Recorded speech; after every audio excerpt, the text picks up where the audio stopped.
Bonjour à tous. Dans le cadre du cours de lecture de plan, aujourd'hui nous allons aborder l'analyse d'un plan en coupe d'une machine mécanique. Ici, un réducteur mécanique à roue dentée. Alors, un plan en coupe est aussi important qu'un plan en vue assurée. En effet, dans un premier temps, il va nous permettre de comprendre le fonctionnement interne de la machine. C'est ce que nous allons faire aujourd'hui. Et dans un deuxième temps, il va nous permettre de mettre en place une méthode de démontage et de remontage du réducteur mécanique. On constate qu'il existe une zone assurée, ici. Elle représente la structure du réducteur.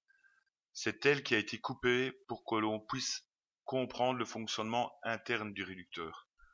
On y reviendra plus tard, mais on peut observer des zones où les hachures sont orientées différemment, elles sont opposées. C'est ce qui permet de différencier les différentes pièces qui composent la structure du réducteur.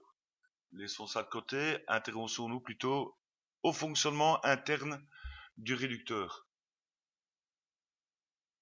Mon réducteur mécanique se compose donc de deux arbres. J'ai repéré en jaune mon arbre d'entrée et en vert mon arbre de sortie. Comment peut-on différencier ces deux arbres? C'est simple. On va imaginer que le réducteur a un rendement égal à 1, c'est-à-dire qu'il n'y a aucune perte, le réducteur rêvé. On va donc avoir la puissance d'entrée qui est égale à la puissance de sortie, comme on n'a pas de perte.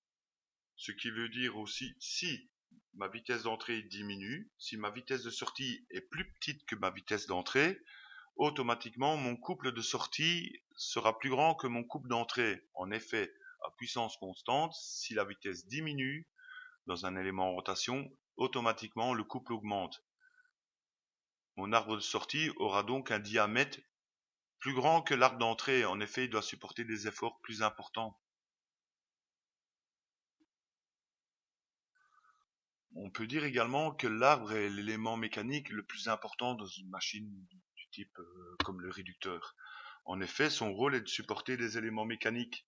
Ici, il supporte des roues dentées, mais il peut aussi supporter des poulies, des accouplements. Donc, on va devoir analyser ces arbres-là. On va partir des arbres pour comprendre le fonctionnement de la machine. Dans un premier temps, on va donc analyser mon arbre d'entrée.